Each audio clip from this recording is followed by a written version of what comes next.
দিনটা ছিল ৩১শে মার্চ 2026 আর এই দিন ছিল আমার একটা ইনভিটেশন। এরকম মাসের শেষে একটা ইনভিটেশন পেয়ে যাবো আমি একদমই আশা করিনি।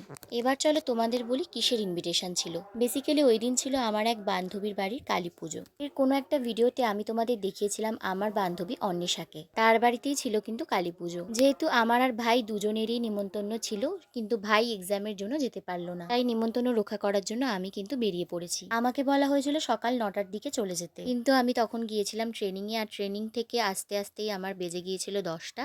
আর বৃষ্টি যেহেতু শুরু হয়েছিল সেই জন্য আমি একদম 1টার সময় বেরিয়ে পড়েছি। তোমাদেরকে তো বলা হয়নি আমি কিসের ট্রেনিংয়ে ভর্তি হয়েছি, এটা না হয় অন্য কোনো একটা ভিডিওতেই বলবো। কে এমনই ট্রেনিং করিয়েছে যার জন্য আমার হাঁটতে খুবই সমস্যা হয়েছে, মানে প্রচুরই কষ্ট হয়েছে পায়ে হাঁটতে।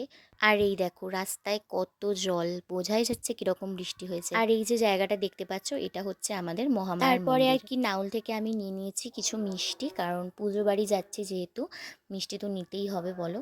এই তো আমার মিষ্টি কেনাও কমপ্লিট। তোমাদেরকে বলা হয়নি আমি তনুসঙ্গ পর্যন্ত হেঁটে গেছি, তারপর পায়ে এতটাই ব্যথা করছিল যার জন্য আমি টোটোতে করে নাউল অব্দি এসেছি, আবার নাউল থেকে অন্বেষাদের বাড়িতে হেঁটে হেঁটে আসবো।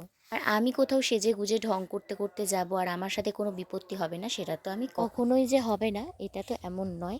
ব্যাপারটা হচ্ছে যে আমি দুটো পায়ে নূপুর পরেছিলাম আর আলতা পরেছিলাম, তা সেই থেকে একটা পায়ের নূপুর অলমোস্ট আমার খুলে গেছে। তারপর ডান পায়ের নূপুর খুলে হাতে করে নিয়ে গেলাম এবং সেখানে গিয়ে ওদের মামার বাড়িতেই দিয়ে দিল প্রথমে আমাকে একটু গ্লুকন্ডি। গিয়ে শুনি অন্বেষা বাড়িতে নেই, তাই অনন্যার সাথে মিট করলাম। তারপরে বসে গিয়েছিলাম খেতে। কি কি খেয়েছি সেটা শেয়ার করলাম না, দেখা হবে অন্য কোনো একটা মিনি ব্লগে। ততক্ষণে টাটা।